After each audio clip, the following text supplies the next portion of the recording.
अचो त हिन मौलाना खे ॿुधूं सैयद रियाज़ हुसैन साहब खे ॿुधूं त ही जन्नत जे लाइ मौला रज़ा खां मुख़्तसर हिकिड़ो नंढड़ो वाक़ियो मां तव्हांखे बयानु कयां। इमाम अली रिज़ा अलैहिस्सलाम जन जॾहिं खुरासान वञनि पिया सफ़र पिया कनि, चवनि पिया त उन वक़्तु इमाम जे ख़िदमत जे लाइ हिकु जत बि हुयो।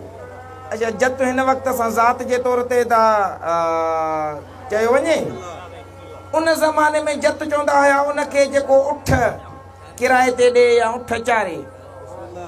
इमाम अलैहिस्सलाम सां गॾु उठनि सां गॾु खुरासान ताईं वियो।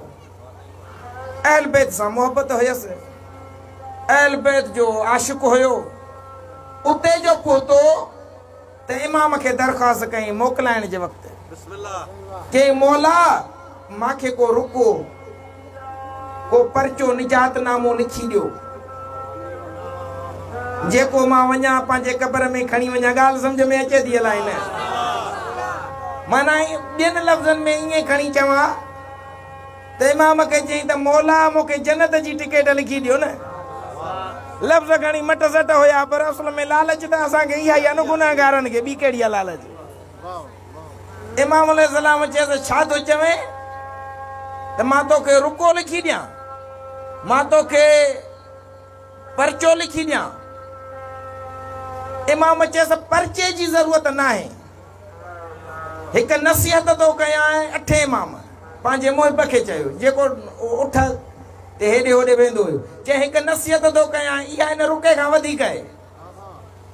मौला नसीहत कयो, चई कुन मुहिबन लिआल मुहम्मद वइन कान फासिकन वइन कुंत फासिकन। ए मुंहिंजा मुहिब आले मुहम्मद सां मोहब्बत कर, अगरचे तूं फासिक छो न हुजे। समझ में मां न सम्झाए सघी मलाई। आले मुहम्मद सां मोहब्बत कर, अगरचे तूं फासिक छो न हुजे, यानी अगरचे तूं गुनाहगार छो न हुजे। माना मालूम थियो गुनाहगारनि खे बि फ़ाइदो ॾींदी न।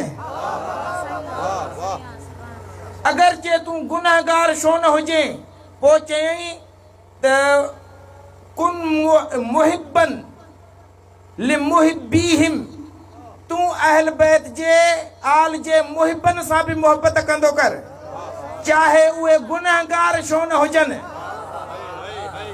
यानी ही जन्नत जो नुस्ख़ो इहो आहे त अहल बैत सां इश्क कयो ऐं अहल बैत जे आशिक़नि सां इश्क कयो त जन्नत मिलंदी।